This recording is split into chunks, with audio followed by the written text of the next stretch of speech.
Hey guys, welcome back to World Mechanics. Our mission here at the garage, guys, is to save you as much money as we can. That's why we make these absolutely free videos.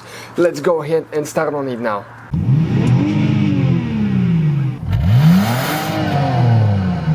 Today we're going to show you how to replace the crankshaft position sensor on the Dodge or Chrysler motor, which is the 2.4 4-cylinder.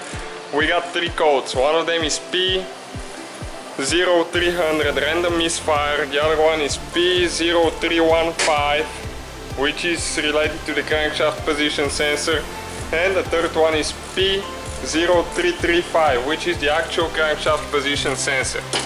In order to replace the crankshaft position sensor on the Dodge Stratus or Chrysler Sebring, it is located, okay, that wire right here, beneath, it's underneath the starter right there and between the motor mount, the front motor mount.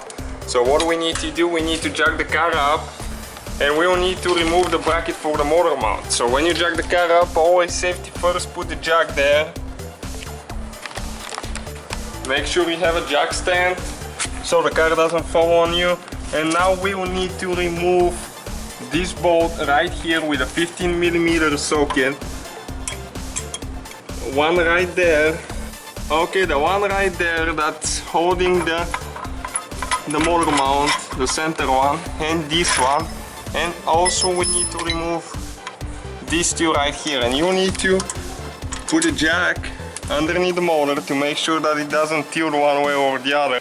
And now when you remove those two little ones right there, again with the 15mm socket, there is one more right there. It's pretty tight.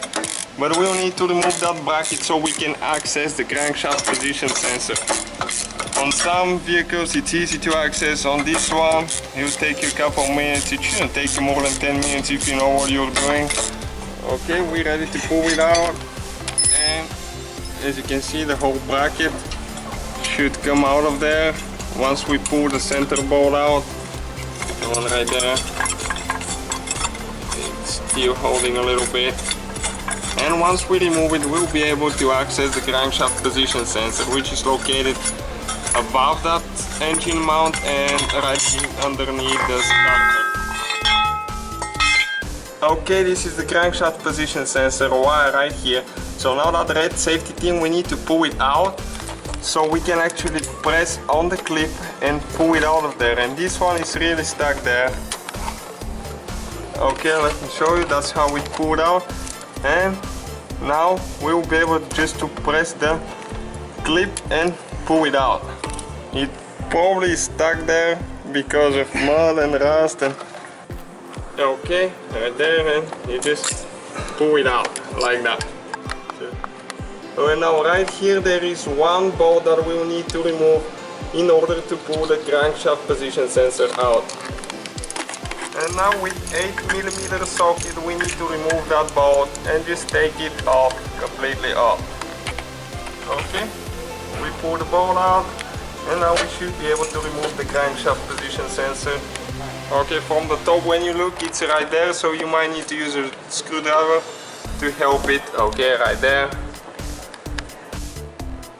Okay, this is the sensor itself. Okay, this is the sensor itself, and this is the number if you need it. Right there, that whole number. That's the 2.4 engine. So that's the thing that we need to replace. We just need to get a new one, put it on, put the little bolt, and put the engine mount the same way we took it apart. Thank you guys for watching us. If you have any questions, let us know, and don't forget to subscribe. Hopefully guys the video was helpful. Please do not forget to comment, like, subscribe. That way we can keep making these absolutely free videos. Guys, we have more than 19,000 free repair videos on our YouTube channels that can, guys, save you thousands of dollars in future repairs. Check them out. Thank you guys for watching and see you next time.